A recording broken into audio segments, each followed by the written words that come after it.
Rusia vs AS kian tegang, bahaya, Perang Dunia III bisa terpicu di Ukraina. Jika ketegangan antara China dan AS terkait status Taiwan yang diklaim sebagai teritorial Tiongkok naik turun, maka beda halnya dengan kian meningkatnya ketegangan di Ukraina. Salah perhitungan sedikit saja di antara salah satu pihak, baik AS bersama NATO serta Ukraina dan Rusia sebagai lawan, diyakini akan mengubah Ukraina menjadi medan tempur dahsyat yang berisiko memicu Perang Dunia PD3. Dilansir suara Pemret dari The Associated Press, Sabtu, tanggal 15 Januari tahun 2022, kegagalan pertemuan diplomatik berisiko tinggi pekan lalu terkait penyelesaian ketegangan yang meningkat di Ukraina, telah menempatkan Rusia, Amerika Serikat, dan sekutu Eropanya di wilayah pasca Perang Dingin yang belum dipetakan.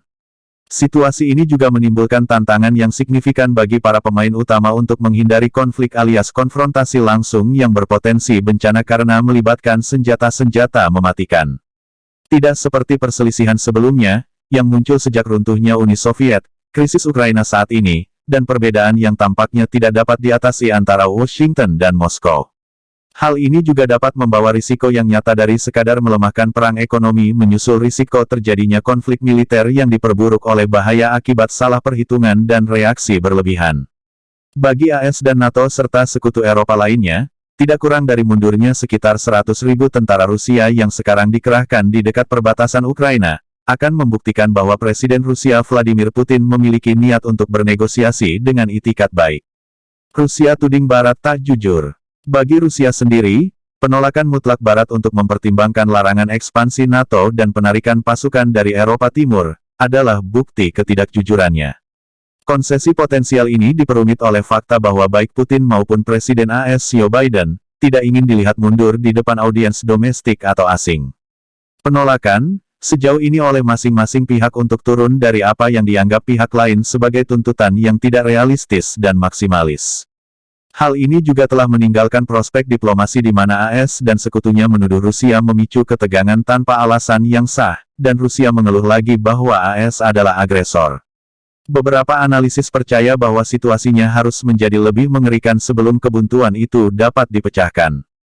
Kesenjangan dalam persepsi begitu luas sehingga eskalasi baru dan berbahaya, mungkin diperlukan untuk membuat para pihak membuka imajinasi mereka, dan mencari kesepakatan, kata Fyodor Lukyanov, Kepala Dewan Kebijakan Luar Negeri dan Pertahanan Rusia yang berbasis di Moskow. Bagi para analis Barat, tampaknya Putin harus berkompromi, jika ingin menghindari konflik. Beberapa orang berpikir bahwa fokus Putin ke NATO, yang telah berjuang selama bertahun-tahun dengan pertanyaan tentang relevansinya, mungkin telah memberi aliansi Atlantik Utara itu kesempatan hidup yang baru. Ini adalah periode yang sangat tidak pasti dan tegang, tanpa jalan keluar yang jelas, kecuali jika Putin mundur, kata Jeff Radke, pakar Eropa dan mantan diplomat AS, yang saat ini menjabat sebagai Presiden Institut Amerika untuk Studi Jerman Kontemporer di Universitas Johns Hopkins. Dia berbicara sendiri dalam hiruk-pikuk yang sulit untuk ditinggalkan, jika dia tidak mendapatkan gambar ulang mendasar dari arsitektur keamanan Eropa, yang dia klaim inginkan. Dia menunjukkan bahwa dia siap bermain ayam, dengan ancaman kekuatan militer besar-besaran untuk mewujudkannya dan dia tentu saja mendapat perhatian semua orang, tetapi dia tidak mengubah pandangan siapapun, kata Radke. Sementara itu, Menteri Luar Negeri AS Antony Blinken dan Penasihat Keamanan Nasional Jake Sullivan hingga Kepala Negosiator Wendy Sherman menilai bahwa Rusia sedang menghadapi pilihan yang sulit. Pilihan itu berupa deeskalasi, atau menghadapi sanksi hukuman dan dari apa yang diinginkannya, peningkatan kehadiran NATO di Eropa Timur, dan Ukraina yang lebih dipersenjatai dengan baik. Rusia, keharusan mutlak. Namun di Rusia, para pejabat menyatakan bahwa, sepatu itu ada di kaki yang lain. Mereka telah menyatakan tuntutan mereka sebagai, keharusan mutlak, dan berpendapat bahwa kegagalan Barat untuk memenuhi keinginan mereka, membuat pembicaraan tentang isu-isu lain menjadi tidak relevan. Menteri Luar Negeri Rusia Sergei Lavrov menyatakan pada Jumat lalu bahwa Rusia telah sia-sia mencoba selama bertahun-tahun untuk membujuk AS dan sekutunya untuk terlibat dalam pembicaraan tentang non-penempatan rudal jarak menengah ke Eropa. Juga tentang pembatasan latihan perang, dan aturan untuk menghindari pertemuan dekat yang berbahaya antara Rusia dan kapal perang, dan pesawat sekutu, sampai AS dan NATO menyatakan kesediaannya untuk membahas masalah tersebut minggu ini. Dia mengaitkan perubahan pendekatan ini dengan keinginan AS untuk mengalihkan perhatian dari tuntutan utama Rusia, dan menambahkan bahwa Moskow akan fokus pada non-ekspansi NATO.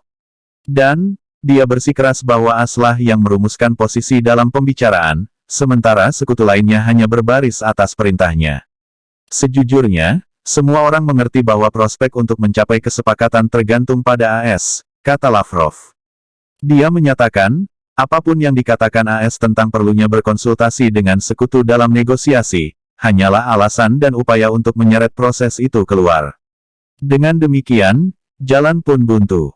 Pendekatan Barat memiliki usaha diplomatik sebanyak mungkin untuk meredakan ketegangan, kata Andrew Weiss, wakil presiden untuk studi di Carnegie Endowment for International Peace, di mana dia mengawasi penelitian di Washington dan Moskow tentang Rusia dan Rasia. Masalah yang kami miliki adalah bahwa Rusia serius, dan mereka telah menunjukkan kepada kami dalam banyak kasus, pada 2014, pada 2008, bahwa mereka siap berperang untuk mendapatkan barang-barang ini, dan kami tidak, katanya. Dan itulah tantangannya. Memang, kepala negosiator Rusia dalam pembicaraan tersebut, Wakil Menteri Luar Negeri Sergei Ryabkov, kami selalu menyarankan bahwa Moskow mungkin menanggapi penolakan dengan meningkatkan masalah di luar Eropa, melalui potensi penyebaran pasukan ke Kuba dan Venezuela. AS menyebut saran semacam itu sebagai gertakan, dan akan merespons dengan tegas jika itu terjadi. Kurangnya solusi diplomatik secara logis mengarah pada eksaserbasi lebih lanjut dari krisis, tulis Dmitry Trenin, kepala Carnegie Moscow Center dalam analisis online. Trenin memperkirakan bahwa serangkaian langkah-langkah teknis militer, yang menurut Putin akan diambil Rusia jika Barat menolak tuntutannya, dapat mencakup serangkaian langkah, dari penyebaran sistem senjata baru di berbagai wilayah hingga hubungan militer yang lebih kuat dengan Belarus dan koordinasi yang lebih erat dengan mitra Tiongkok.